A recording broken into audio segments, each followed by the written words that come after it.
This podcast is sponsored by nobody. Hey dudes, welcome to Splat from the Past, the only 80s themed horror sci-fi show where things can get totally radical. Now today I will be welcoming the beautiful and the talented Donna King. Donna played Tim Choate's virtual wife in DEF CON 4 celebrating its 40th anniversary. I love that bad sci-fi movie. She'll be like my second guest from it because I talked to Lenore Zahn back in 2020.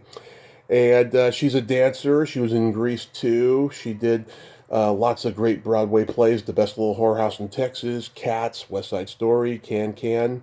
Um, she's from Kansas City, and now she lives in the UK. And it's going to be a great conversation today. I cannot wait. And as you know, I love talking to journeymen, so this is going to be a great conversation today. Also, rest in peace, Mel Novak, one of the great That Guy villains. You know, he's one of the great villains of exploitation films and anti-heroes as well. You know, I had him on here back in 2020 during the pandemic. Go listen to that episode, number 858. I remember the week before when we were talking unrecorded, he said to me, I've never done a horror film, but I've done many films with plenty of splats. I thought that was pretty funny, and he did too. And I remember when the call was made, he was a little upset because I didn't realize I called him an hour earlier than I was supposed to. But he was happy to do it earlier than that. So it was a great interview. Go check it out. Rest in peace, Mel Novak. So yeah, here is my interview with Donna King.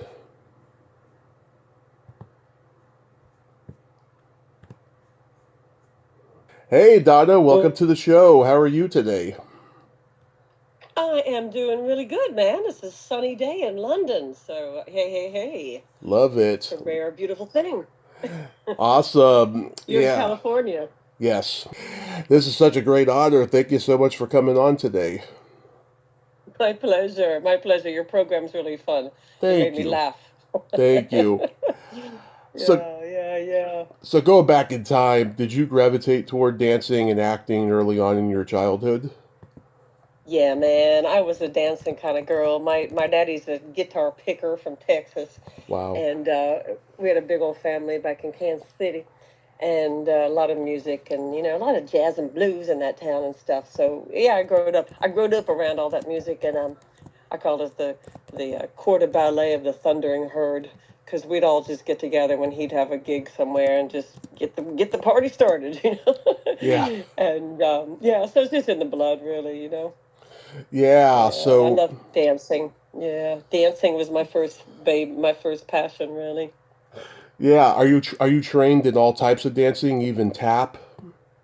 You asked Antonia Franceschi that. I loved it. She was like, "Oh no," because ballet people don't usually do tap. It's a whole different vibe.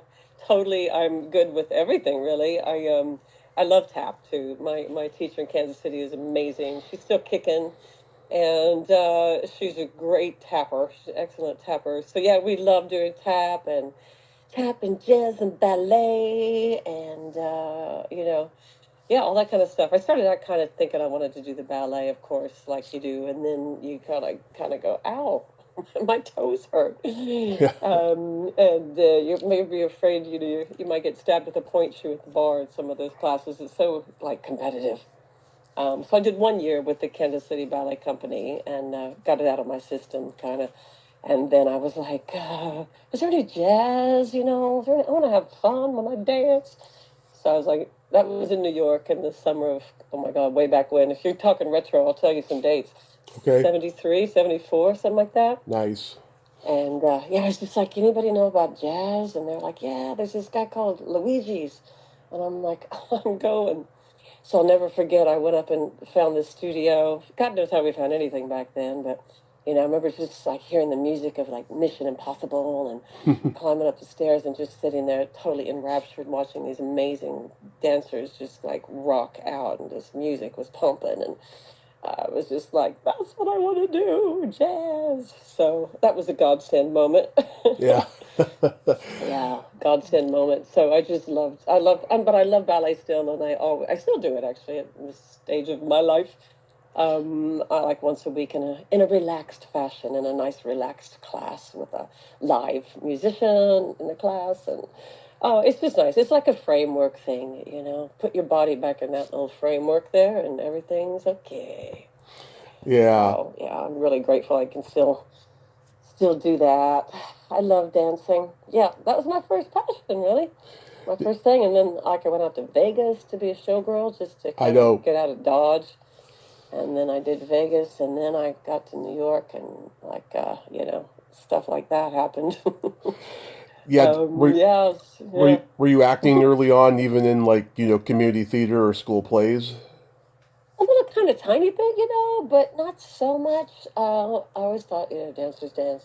But then when I got to New York and I did a couple of crazy, wacky, like I did this like drag queen show Uh-huh. that was amazing. Like during the blackout, the New York City blackout, I was doing this show. It was like 19 guys and 5 women or something. It was like Frenchy cabaret drag queen show Hmm. called Poof. And that was pretty wild. And then my friend said, "Oh, Ski, check out backstage. There's this new show called The Little Whorehouse in Texas." And I'm like, "No, man, I don't want to do any more like sexy shows. I've done the Vegas thing. I'm over it." And she's like, "No, this is the real deal. This is like Tommy Tune and his equity." And I was like, "Huh?" So I like got my ass down to that audition, and yeah, and I got into that. So I was only 19, and I got my first. It was off Broadway then, and so from that, you got a job, and you got a line, and you got a line in the song, and a line to speak. And I was like, "Hey, hang on a second, I'm doing this." And so yeah, then I started studying acting more, like in New York and everything, and Okay. of course, which was great. And the show originally came from the Actors Studio, the Hmm. idea. So that was a great thing. So we all kind of got to study with them, the people that were involved in that show, and they Yeah. were backing us up, and it was great. And I thought, oh, this is cool. I like this too. So yeah, kind of started learning on the job and practicing, and get to practice every night on the Yeah. stage, which was just so much fun. I stayed in that show for like 2.5 years. Still my best friends from that gig, like still to this day. So it was so cool. Hey, by the way, I just was Hmm. thinking, I noticed you were talking about Tony Roberts, because he Tony. recently just Oh passed, the actor yes. Tony Roberts. Yes. Yeah, who was in the Woody Allen movie, Love him. Yeah. and oh, isn't he great? Hmm. Well, I have to tell you, that was a real tearful moment, because we really were good buds, and he worked in the show next door to me then. They're Hmm. playing our song, and anyway, we went out for like 5 minutes, and then we became sort of lifelong buddies. He was great. He was like, "King, you got to read the New York Times theater section every day. It's New York. Get with it." I'm like, "Oh, okay." I was really sad to see, because I used to have dinner with him every time I go back to New York, man. Every single time. He's a good friend. Good, really Nice. cool guy. Really smart and funny. Nice. I'm a Yeah. huge Andy Hall fan. Max. He's always called him Max because I know. you're trying to protect anonymity, rocking around New York. Max. He was like the guy who got all the girls, and he was like, Yeah. California's Twins, forever. Max. And I know he kind of had that role, that persona, like forever. He kind of always acted like he was chewing gum when he wasn't really chewing gum. Yeah. Oh, but he was a sweetheart. He was really funny. He'd always be like, "King, come over. I got the best vodka. I've got the best caviar." And I'm like, "Okay, okay." Oh, he was a hoot and a holler. He was a really, really sweet person. Yeah, but Yeah. he lived to like 86 or something. I just saw him last year. Yeah. So that was all right. I guess that's the way it goes, ain't it? Yeah. You're the third dancer I've talked to from Kansas. I've talked to Lucinda. I've talked to, do you know Terry Treese? Yes, I know who Terry Tree is. Yep. Lucinda, is she from Kansas City? She's from Kansas. Yeah, That's she right. is. Yeah. I forgot. She's a gorgeous girl, Very an acrobat gorgeous. as well. Very talented. Yeah. Yes. Very warped sense of humor, too. I know. You know what? I think people who come from Kansas go one way or the other. It's like it's so flat. And Hmm. so, like, nothing there. You either kind of like create your own humor and imagination and find something to do, or you just blah out, you know. So, Yeah. how is Lucinda these days? I mean, let's catch up. She good? Oh, she's good. Yeah, yeah. She commutes out to I believe in Kansas, where she owns this entertainment venue that's been around for a quarter of a century now. She's owned it for years, and so she commutes out there from L.A. and she does interviews for the break-in movies, and whatever. So yeah, she's Oh, good. I'll have to check that out next time I go back because I get back there about once a year to see my family and stuff. So, Yeah. oh my God, that's a good tip. I'm gonna find out what that place is and give her some support and go say hi. That would be cute. Yeah, she was a nice girl. Met on Grease too. Yeah, oh yeah. We're gonna get there, but I wanted to ask you. You worked at Studio 54 on opening night. How did you know? I found that Wow. I found that on Wikipedia. I was like, oh, I got to ask about that. That was a mile marker. Well, yeah, man. It's like we didn't know what it was, but I was doing that drag queen show called Poof, Hmm. and they're like the Frenchie. My master of ceremonies, Peter Jackson, was like, "Darlings, do you want to open a new disco on the trapeze swing?" And it's like, okay, it's like $100. Yeah. So I had no idea that what it was going to become or anything like that. But I tell you something, this is before the days of safety or anything because they're like, Yeah. okay, you four girls get on these swings, put the drag queen in the middle, and it was the Ed Sullivan Theater, where they do like Stephen Colbert and Letterman and stuff, and Hmm. it's a high up place, man, in New York. And I just sat on this little swing, this tiny little fragile little thing, no nothing, no harness, nothing, and just went okay. And they just put us up. They just, what do you call it? Pulleyed us up there Hmm. and left us up there for freaking ever. I'm telling you, man. We're up there's this huge spotlight in front of my face on this high up swing, like could have splatted real easy, like. Hmm. And then you hear the disco music, then you're like, oh, okay, music's got a good beat, but you couldn't look down because if you look down, you'd wobble. Yeah. Oh my God, it was so scary. But you being young, you don't care if it's scary. You think it's like funny. Yeah. But It that was was the opening night it was show. it was crazy. Cocaine was everywhere. People were fucking in public. Everything went before AIDS back then. Yes, right before AIDS, actually. But yeah, and Yeah. I think they dropped like 2 feet of confetti. So we got lowered, and then these guys were on their motorbikes and their G strings, and we were like prancing around. But yes, and yeah, it was a trip, 54. It was the first place that like you can come in and you can't come in happened, Hmm. But if you wore your like French maid costume and went in through the kitchen, you could always get in okay. Yeah. But it was a trip, another era before AIDS, like you say, and Oh yeah. yeah, yeah, that was another sad thing, losing friends in the companies and stuff. You'd be like, oh, there goes another one. What happened? Is it the Yeah. sweat? What are we doing here? Did Yeah, you that was ever a did you sad ever chapter. did you ever hang out at CBGB or Catch a Rising Star? I did CBGBs, and I went to the Mud Club a lot, just because it's like, um, I was living in the East Village, I think then, in like 1980 or something, and Hmm. yeah, I went down to the Mud Club and just danced because I was never not dancing. It was like you take ballet class at noon every day, and you do the show at night, and then you go out dancing, and then you have to get to ballet at noon the next day. But yeah, it was because it's like jamming for a dancer to go dancing. Yeah. It's just like it's like a guitar player just like riffing or a singer. It's like you're working on your chops really. Hmm. And it was so like do do do do do do do do do. So like we are the future. Like pink eyeshadow under your eyes and like tuxedo tails and like yeah, it was very edgy. Yeah.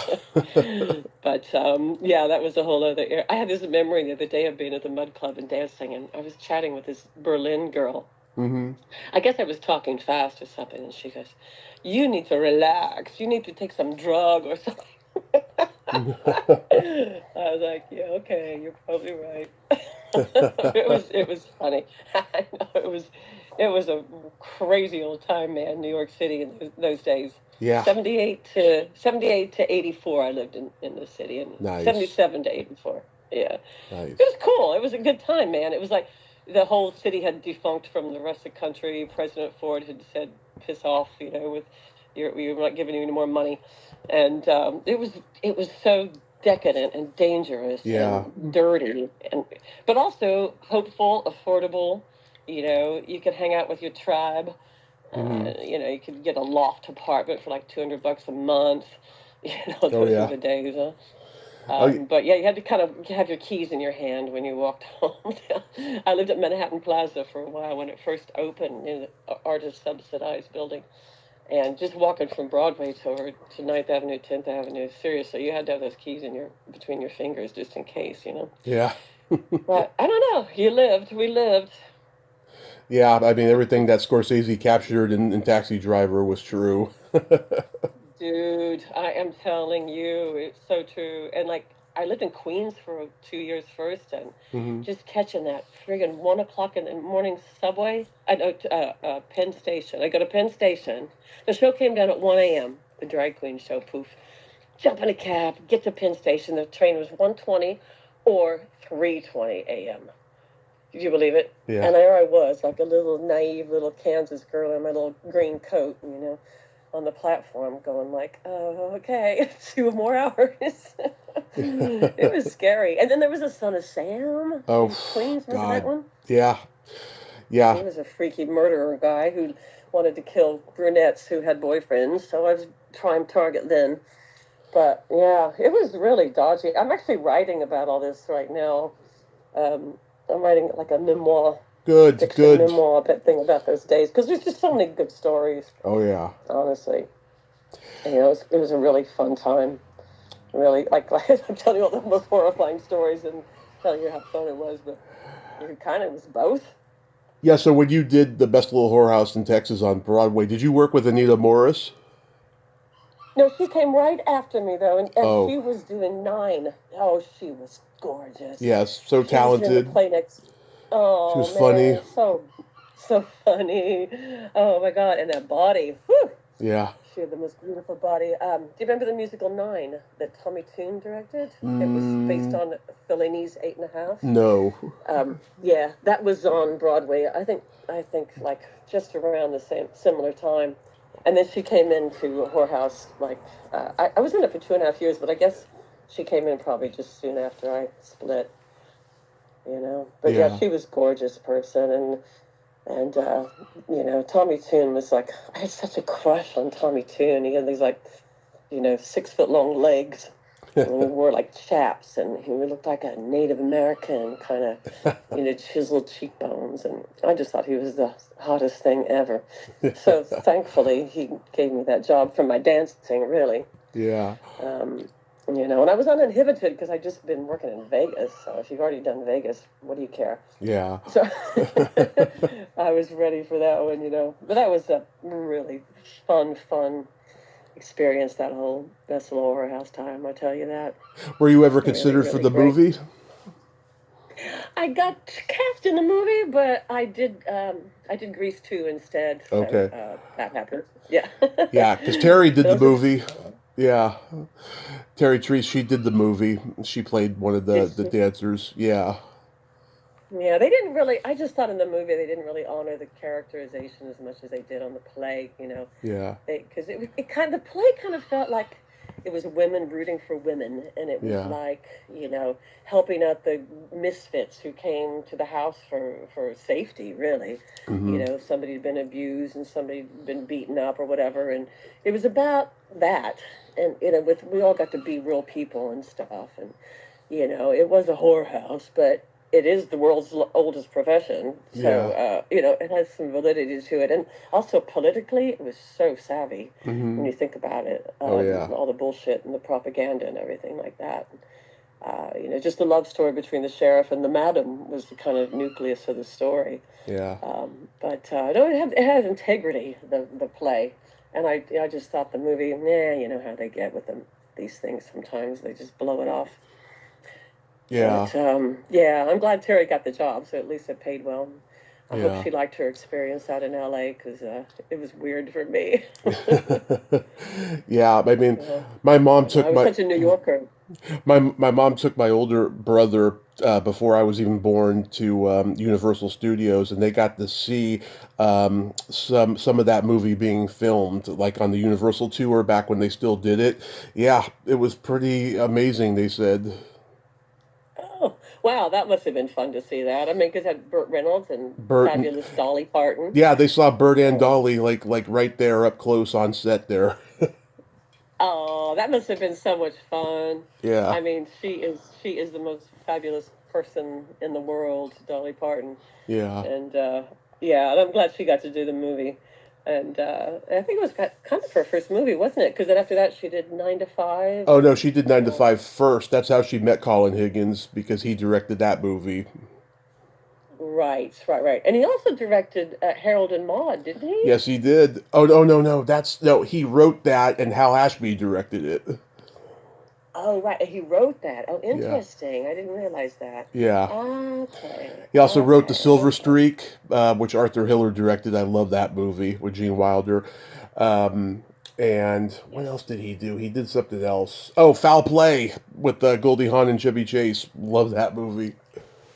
Oh, cute one. I'm gonna check that one out again. I mean, she was so darn cute, wasn't she? Yeah, Miss Goldie Hawn with her giggles. You love random old movies, don't you, I Tommy? So do. I'll throw you one. I I'll throw do. you one. A Goldie Hawn one. Oh, let's see if you know this one.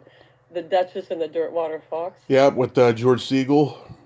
You got it. You Yep. got it. You got Love it. it. That was a fun one.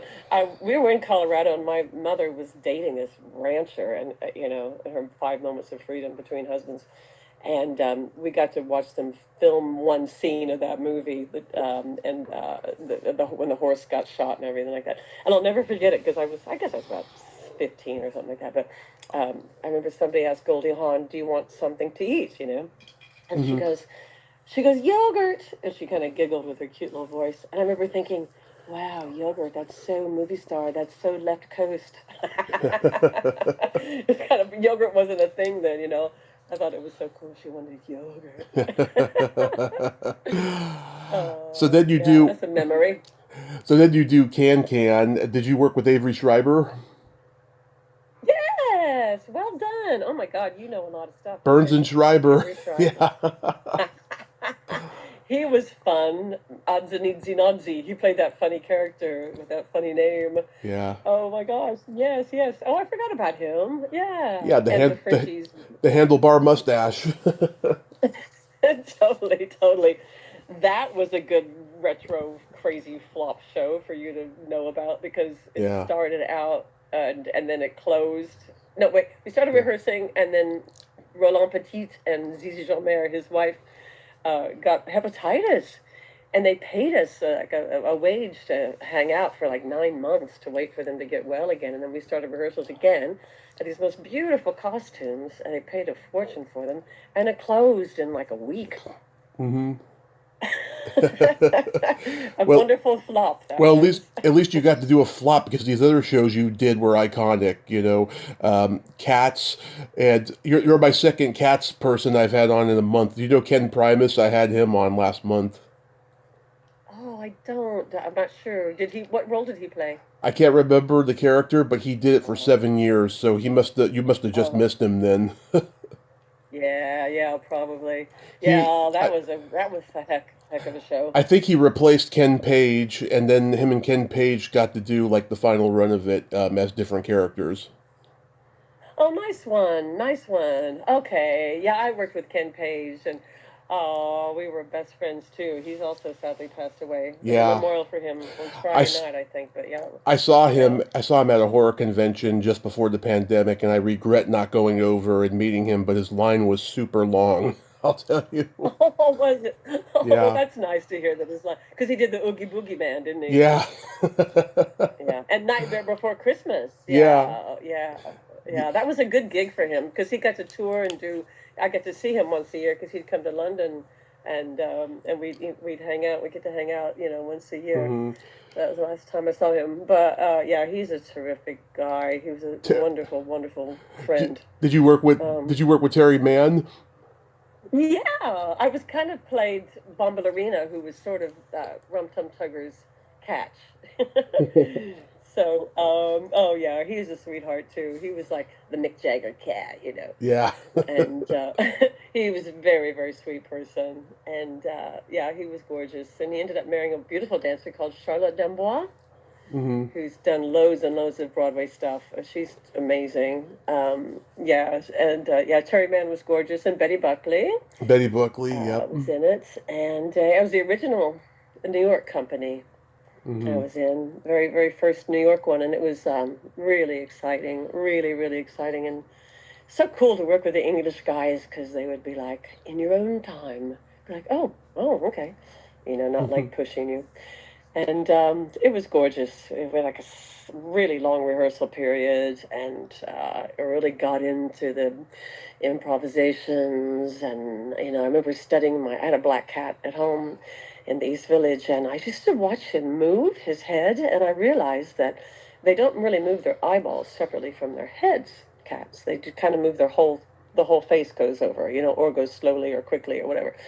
And I thought, oh, there's my key to my character. So that really worked so well for me to know that. And just being this like, oh, I just got so into it with rehearsals. It's Hmm. like I would jump if I saw a dog. I was only eating sushi. And you got to be in New Oh, York. that was a game changer for me, that show, to be honest with you, because I also Yeah. fell in love with the designer and moved to London. And you got to be in New York Yeah. Magazine too. Yeah, yeah. Well done. You found that one too. Yeah, that New York Magazine. That was such a popular thing when it came out, wasn't it? I mean, Yeah. it was so punk. It was so British and it was so punk. And oh my God, it was just so much fun. It was so hard. Also, I mean, it's Yeah. not easy, but I got John Napier to give me a leg warmer that went slightly higher than my left knee, so I could Hmm. wear a knee pad and I could do the slides and stuff without totally killing myself because that was a ball breaker.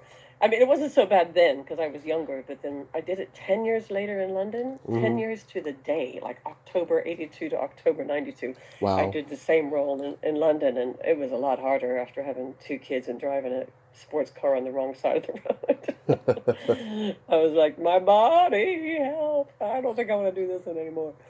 But beautiful show, beautiful, so poetic and Hmm. so visual. John's work was just so great, and it was just all about the dancing, really, and the imagination, and not having a language really. So any age or any nationality would enjoy it because it's like a dream, really, Yeah. and very mesmeric, very, very captivating thing. That's why I think the movie didn't work so well because it was really supposed to be about the dancing, Yeah. you know. Yeah, How yeah. about I the got through half the movie. how about the how about the West Side Story experience? Was that good? Oh man, Tommy, that's probably one of the reasons I lived in Europe. I live in Europe because I we did the tour on Italy and France, all outdoor theaters on the Mediterranean. Can you imagine that? Yeah. With that music and dancing on those stages with that breeze and the orchestra playing those gorgeous songs, and oh my God, it was so much fun. And just the company was so talented and it was so great. And just getting to work with these amazing artists, and I got to play a shark because of my attitude. Hmm. So just working with all these fantastic, artists from New York City that were just like, from Puerto Rico or Cuba, and oh, can you imagine? We just had a ball, dragging around, all those theaters and stuff, and it was just the most beautiful experience ever. There's this couple that had a Porsche, and they used to come and pick us up at the theaters at night at the stage door, and be like, get in. We're like, all right. And they would just take us to these places and these beaches and everything, and just show us around. And Hmm. oh, we just had such an adventure. It was really beautiful, and I just remember feeling like I really needed to be here. There's something about the vibe in Europe that's so old and Hmm. settled and just like comforting. It's like Yeah. buildings that have been here for 300 years at least, and you're like, well, if they've been here, then that long, it's likely they're going to keep up for a while. And maybe we will too. Do you know what I mean? Yeah. It's got like a Rock Yeah. of Ages feel to it. Yeah. Yeah, exactly. And the languages are so beautiful, and the food, and every country being so different too. It's really special place. So, yeah, and I got to work with the same guy I worked with in Cats. Hector Mercado played Bernardo, our Hmm. leader of our sharks, and he also played my partner in Cats. He Nice. played Alonso, and he's terrific guy too. He's out your way. He's out in California somewhere. Nice. And yeah, it's terrific. And three of us settled over here. So the one gal's in Berlin, one gal's in Paris, and I'm over here in London. So it's kind of nice to have that connection still. Yeah. And yeah, great, great. How does Grease 2 come to you? Do you know what's funny? What did I do? I had Grease 2 before I went to do West Side in Italy. Hmm. And this was funny. I said to these Italian guys, I was always hanging out with Italian guys on motos, of course, like you do in those days. Yeah. And I said, going to do a movie in Hollywood. And they're like, oh, okay. And I go, como se chiami? And I'm like, Grease 2. And they were like, come? I'm like, Grease 2. And they were like, huh? I go, Vaselina 2. I was like, okay, yeah, I'd rather call it Grease too. But yeah, so I went straight from there. I went to LA to do that movie for 7 months. I guess I was out there. Yeah. And that was a trip. Good old Michelle Pfeiffer waltzed Hmm. in the door on that one, baby. Yeah, Lucinda told me that Michelle Pfeiffer inspired her to want to be a better actress, so she started taking acting classes very seriously out there in LA after they did that movie. Oh, that's a cool thing to do. And because Lucinda did a couple of really good movies after that, didn't she? The Like where she had the the leading role. the break-in movies, and she did American, what was it, one of the ninja movies, and cheerleader camp, and then that's when she gave it all up for family. Oh, right. Yeah, that's nice. Well, she had a good run of it then, didn't she? Yeah. Yeah, but Michelle Pfeiffer was super focused, so professional. It was her first big movie, obviously. And she just was like chilled and centered, and she's so beautiful. She doesn't have a bad angle. So yeah, it was really cool to watch her work actually in that first thing.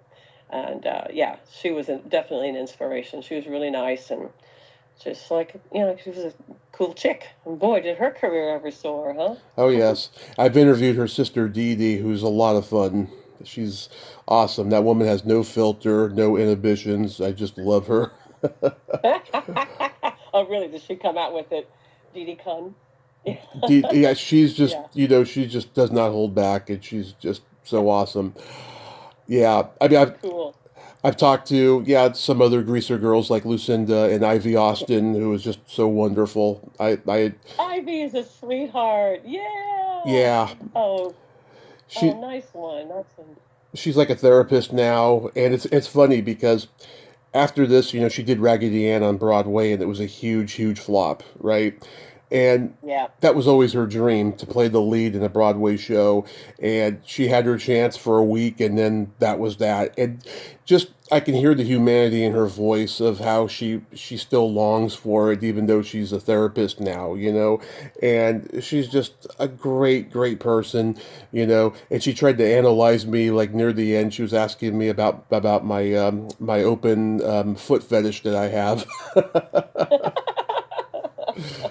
Funny. It was pretty Okay, funny. yeah, that sounds like fun. That's good. Yeah, analysts are really interesting to talk to, aren't they? I Yeah. quite like them. Oh, good for her. I'm glad she found a vocation that at least is something she mostly really enjoys. But yeah, it does kind of stay in you, I think, if you choose other things. You still kind of want to get up on the boards once in a while and Yeah. do that thing. And Ivy was a terrific actress. She was very comedic. And, in the reproduction scene, reproduction with Tab Hunter Yeah. in Grease too. Yeah, she was adorable in that. And She I've was really sweet. And I forgot that she did Raggedy Ann because Pat Birch also directed Raggedy Ann, didn't she? Yes, she did. Yeah. And I've also talked to Maureen Teefy. She's awesome. Yes, she is. Yes, she is a sweetheart. I contacted her not so long ago, and we had a coffee in LA. Nice. She's doing good. She's a sweet person. Love her. She's a sweet person. Who else was in that? Adrian Zemed from T.J. Hooker. Christopher McDonald, who was also in Break-In with Lucinda. Yep. Yes, and also played the hilarious husband in Thelma and Louise, who stepped in the pizza box. Yeah, he's always playing assholes, like in everything I see him in. He played such an asshole in that. Oh my God, it was just like, yeah, yeah. Oh, he was hilarious. Yeah, that was, and he still does a lot of stuff on Broadway. I bumped into him once or twice, and yeah, he's a lovely guy. He's a really wonderful person. He's like Peter Frechette, who was also a greaser. Yeah, one of the four T-Birds. He was a terrific guy too. I think he's moved someplace else in America. But I always had a bit of a crush on him. He had this most gorgeous profile. Yeah. But yeah, that was a fun job. That was a fun job. Well, Grease too. I could name two people who auditioned for Grease 2 and didn't get it, because I've heard them talk about it in interviews. Tom Hanks, because he was doing Bosom Buddies at Paramount, and they called him in to read for it. He didn't get it, of course. And then Andrew Dice Clay read for it, but they thought he was too Travolta-like, and they wanted to stay away from, the Travolta greaser, type. So that's why Max Caulfield got it. Oh man, seriously. Well, I tell you, they did mess up a little bit with Grease 2, I have to say, because, well, first of all, it opened the same day as E.T., which is never going to be easy. Yeah. But also, Grease 1 was such a massive hit, wasn't it? Mm-hmm. But they had the Bee Gees, they had two already established stars, Travolta and Olivia Newton-John. And, so it was like, come on, give us a little something, because Grease 2 didn't have anybody well-known, really, at the time. And the composer, Louis St. Louis, was a really nice guy and everything. And we had the Four Tops. They were cool. They did the opening number. But other than that, they kind of threw us to the wolves a little bit, And Pat Burch, I love her so much as a person and friend and mentor, and she's a really special person in my life still. She's still kicking, 97 or so. Yeah. But she choreographed Grease 1, but she directed Grease 2. It was a lot. It was a lot of pressure to be the sequel to the biggest movie musical, and not really have, you know what I'm saying? Yeah. Somebody that's really got the chops and experience for that time. It was really challenging, I think, for Pat to deal with that. And she, bless her, I thought it was, she's a modern dancer, really. She's a Martha Graham dancer. And she's got a great, choreographic eye, and she's really smart and fabulous. But it was a big job, let's face it, for somebody on their first go. Yeah. And but it's an avant-garde kind of movie, and it's a cult classic now. So yeah, I definitely did find its following later on. The guy who wrote it, Ken Finkelman, he wrote and directed Airplane 2 for Paramount that same year, and that was also a flop. But it's just as funny as the first one, I think. Oh, wow, that's a good one to think about, to revisit as well. Because Ken Finkelman. Oh gosh, yeah, that's right. He was there on the set, and Bill Oakes was the executive producer. Oh yeah. And he does a lot of cool stuff. He did Saturday Night Fever, I think, and a lot of that kind of thing. There's a great story with him. You should interview him sometime. He's over here in London. Okay. He's got a lot of good stories to tell, old blokes. But yeah, he's a good guy. He's a good guy. Nice. Yeah. I was just going to remind myself of this crazy story of living in Hollywood Hills with this gay Belgian coke dealer, and he would be doing drugs in the morning while I was having my cornflakes. It'd be dripping down the wall to Chariots of Fire. It was like, okay, I'm going to work now at 6 a.m. and you're dripping down the wall. That's funny. It was a wild time. Anyway, moving on. So I used to rent DEFCON 4 all the time when I was like 11 or 12 because I love cheesy sci-fi flicks. How on earth did you come to be the virtual wife of Tim Choate in that movie? I cannot believe you found that movie, because I even forgot about it myself. I'm telling you. OMG. Yeah, how did that happen? Yeah. I think I was down. How did that happen? What's funny about that whole experience is that they flew me up to Canada on a day off, because I was doing C.A.T.S on Broadway. Flew me up to Canada on a day off to film that little scene, talking to my husband in outer space and crying and everything. And they just used a plain backdrop. Oh yeah. I said we could have just kind of done that somewhere in New York, and you could have saved the expense of it. But anyway, yeah, it was very funny. That one. I'm very impressed you found that, Tommy. Yeah, I was. That is a real Yeah, blast. well, New World Pictures distributed on home video, and we had all the New World movies at my local video store when I was a kid. And so I was always like, renting them to see the cheesiness and everything. And I own many of them on VHS because I collect VHS, and stuff. And so, yeah, I mean, it's the poster artwork was misleading. I think it kind of made it look like it was a horror movie, but it's not. It's just this post-apocalyptic sci-fi movie, and yeah, I mean, in the beginning, you're, the virtual wife, and you bring his sister along, and then next thing you know, you guys lose signal, and then he's sad, you know. Yeah. You got it. It was a kind of a cool little opening sequence, really, wasn't it? The way they edited that with all the spaceship going Yeah, swirling around. It's all coming back to me now. And yeah, we were emoting. I was like, "Are you still there? Are you still there? We missed you. The baby, static, static, static." Yeah, and he's like a little tear coming from his eye. Oh, bless. Yeah, yeah. that is definitely a random one. I'm really impressed you found that one. Our local Yeah, Creature Features plays it like at least once a year now. oh, really? Really? Oh, Yeah, that's cool to know. Oh, yeah, nice one. Nice one. yeah. Yeah, gosh, I was young. It's so hard for me to come to terms with that because I still think about the black and white creature feature movies, and now the ones that I grew up on in the '80s are considered creature feature classics. It's just so surreal. I feel old now, you know. Oh no, how does that happen? You blink and all of a sudden it's like 2025. Oh my God, oh my God. I still remember Prince waiting for 1999, Yeah, I know.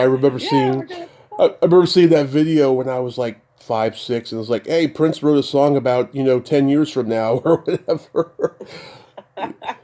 Yeah, it wasn't very long for you at that time, was it? No, And now it feels strange. I guess we all feel that way, having crossed that millennial thing. Really, it's just sort of like what? How did the earth change so quickly? How did I yeah, have grandchildren and live in England all these years now? What the heck? At yeah. least they call me Glamsy. But the days go by, eh? Yeah. Yeah, yeah, yeah. So did But Paul Donovan direct your scene? gosh, yes, he Hmm. did. Where did we film that? Somewhere like Nova Scotia. Yeah, it was Canadian Films, wasn't it? New Yeah. World Pictures was Canadian. Yeah, yeah, he did. Yeah, he was a nice guy. He was. It was literally like a day or something because I had to, they are on Broadway. It's like you can't be out for nothing. You got to get back. So Hmm. yeah, even after that scary time I told you when the Son of Sam and taking the 3:20 a.m. train to Queens and stuff. It's like Yeah. I called my daddy up in Kansas and he's like, "Let me get you this Cadillac I got," and I'm like, "Okay." Yeah. And we weren't rich, but I don't know how I got a hold of his car. But anyway, he says you got to pay the tax on it. You can have it. I'm like, okay, but I had to fly back to Kansas City and drive it up in like 12 hours or whatever, like in through a snowstorm and a blizzard. I was asking the producer of Whorehouse, who was from Universal Pictures, can I have a little leeway here? And she's like, no. I'm like, okay. So, oh, baby, I tell you, we got that car popping Diatax at the New Jersey Bridge and just like, get there. But at least I had a car, so I didn't have to take the scary train for a while. Yeah. Cruising around with a 74 Cadillac Coupe de Ville, in New York Yeah. City back in the late 70s. That was Oh, happy days. The remember seats bounce. remember the subway vigilante in New York, Bernard Getz? Oh, I don't know him. What do you mean? Oh, he helps people? No, oh no. Well, that's debatable. Some people said he did it for his own sociopathology. Others say that he was a hero. It's one of those. There's people on both sides who say he's either a hero or he's not. But like I don't know. I don't know if he had a gun on him already or something. But he shot these gang members that were causing trouble on the subway, like Oh, early shit. '80s. Yeah. Oh, wow. So he took the law into his own hand. Yes. Wow, wow, Yeah. wow, wow, wow. Yeah, it was lawless time, with the crazy yeah, that's very indicative of what was going on then. And I had a stalker then too, speaking of stalkers, which really wasn't fun. But the Yeah. only fun thing about that whole episode was that I he had called the theater at the 46th Street Theater, which it was called then, Hmm. when I was doing Little Whorehouse, and said he was going to see the show that night, and it was really scary. And so they said, "No, don't go on," and I'm like, "Okay." It was all like that. And then we had two cops who used to hang around backstage because in New York, the cops used to go with the neighborhood. They would know what was going on in the Garment District or Broadway. And so we had a couple of cops, and actually one of them was going out with one of the girls in the show. And he said, "Do you want to go? Do you want a police escort tonight?" And I'm like, "Yeah, that'd be great." So I'm walking down 46th Street going east, and he's on his motorbike behind me. And I'm like, this is good. This is good. He got me to my destination. And he starts singing at the top of his lungs the song from Sweeney Todd, "Nothing's going to harm you, not while I'm around." And We did Sweeney Todd at my high school. I didn't even know about it until like high school, because I had never seen another version of it, and there was no movie yet. Like there was a few years later, Tim Burton made it. yeah, and you Yeah. did it at school. Are you still there? Yep, I'm still here. Okay, cool. What a great score, huh? Yeah. What a great score. Really exciting. They did a production of that. My girlfriend, Siobhan McCarthy, was in barbershops. I think they did it in New York, like in it. They made it like a barbershop, or they did the whole play, the whole Hmm. musical, as if it were in that on location and stuff. That was, yeah, that's a beautiful score. My Yeah. God. Chilling, chilling, chilling, chilling. Yeah. So I do love you? that you love some flops. Oh yeah, because it's funny. I watched the John Travolta and Jamie Lee Curtis movie Perfect the other night. That movie was a huge flop when that came out. It's actually not that bad. There's some great acting in it, and they're both so cute together. And it's actually not a bad movie. And it's got like such a low score on IMDb. It's frightening. Yeah, no, it's funny. It's like, whose opinions are these anyway? Sometimes, another flop was going on. Well, please, don't stop the music. We used to call it "Please Yes. Stop the Music." Oh, Remember that one with Valerie Perrine? were you in that movie? No, no, no, no. It just popped into my mind from those Oh. days. I think we used to get to go to screenings after shows on Broadway. They'd like say, "Oh, you can come and see 11 o'clock viewing of blah blah," Uh huh. and it was so much fun to get to do that. But that was one of the ones that they screened for us. Hmm. Yeah, "Don't Stop the Music." Was that the Village People? Village People, Steve Gutenberg, yeah. Yes, and I think Alan Carr produced it also, who produced Grease too. That was the Yeah. connection there. Alan Carr used to come onto the set like it was like a trail of Hawaiian beautiful hunky boys behind him in their shorts and stuff, and he'd be like have a long flowing mink coat on. He was a hammy queen. But yeah, yeah. Valerie Perrine was a talent though, wasn't she? Oh, Her and like Julia I Krause, that I whole I era. tried They were sort of. Mm, I tried to get her on the podcast. She has Parkinson's and she chatters her teeth a lot. I mean, she's got it bad, but she was so kind and so lovely to me. She said I would do it because I love talking to my fans about my career, but yeah, I'm just not in the best of health to do it. But there's a documentary out about her. I haven't seen it yet, but I'd like to. Oh, wow, bless her. Because I just recently saw her in, what was the Fosse film that she was in? All She was that jazz brilliant. Was it All That with Jazz? Roy I Scheider. guess it was. Oh no! Oh, yes, yes. No, no. It was something before that. It was about the comedian, the stand-up guy, Oh, Lenny Lenny Bruce. Bruce. Yeah, yeah, with Lenny, Dustin Lenny. Hoffman. Yeah.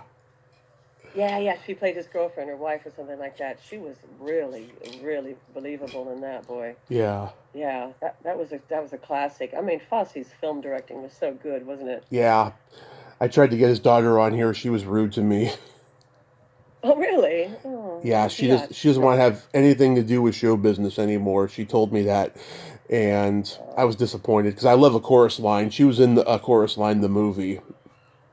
Yes, she was, and she had a good feature in that, didn't she? With Anne Yeah. King, the fabulous Anne King. Have you talked to Lorna Luft? I'd like to, but she's very big. yeah, no, you never know. She just was over here doing a she does a cabaret show over here once a year. Mm-hmm. But yeah, I guess she's pretty hot stuff, isn't she, Miss Lorna? Yeah. Lorna Doone. Yeah. So do you teach But do you teach dancing now? I'll tell you what I do now. I've got like a little studio in London. I've always had a little sort of studio where I help people get their stories out there. Mm-hmm. So, I'm either directing or helping write something. We've got this really cool project on the boil now called The Mm-hmm. Powder Room. It's a kind of film noir, whodunit, Mm-hmm. jazz ballet, I want to make it. So we're getting some original music for that. We got the script written. It's really kind of Sunset Boulevard-y, Uh-huh. with humor. So we're working on that. And it's based on a true story about the screen actress Mary Miles Minter, who was accused of murdering a director in 1922. So her career was canceled. So it was like the first cancel culture thing. Nice. And so she lived with her mother in Santa Monica for many years in this kind of old house.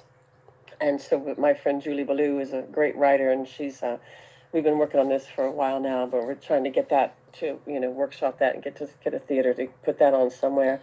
But I really love like just directing and helping with plays here, like on the Fringe, like the off West End, theater above a pub kind of thing. Because it's like, you can do what you want. There's very little pressure. You get reviewed, and it's very tangible. There's no producers in the way or anything. Somebody usually forks out the dough for putting it on for a week or so. And we just did a play called Sanctuary, an American play that took place end of January 2025, about Mm-hmm. two women with opposing political views having an argument before the Trump riots kind of thing happened. Uh-huh. It was a tale for the cautionary tale, which seems to be coming true. Yep. Hopefully it'll eat itself. But yeah, so do stuff like that really. And my son's written a lot of cool music and produced a lot of stuff. Jimmy Napes, he writes for Sam Smith, and he won an Academy Award for the Bond film. Mm-hmm. And he's terrific, and he's working and doing cool stuff. He wrote 2 songs in Alicia Keys' musical Hell's Kitchen. Okay. And he's doing good work. And my daughter's open to school in Africa and Uganda, and she's also in theater. And Nice. she's amazing. And I don't know, I just kind of try to keep helping people. I was helped in Kansas City. I had a great supportive network, and I just try to kind of help people tell stories, really, and Mm-hmm. and empower them, and cheerlead a little bit, and feed them, and play the piano, and and so basically, I kind of do stuff like that. Really, I still act a little bit. I did an Italian movie last year. I had to learn to speak Italian, which was fun, and yeah, it's just whatever comes along. It's like Mm-hmm. at this stage of life, I'm just grateful, grateful, grateful.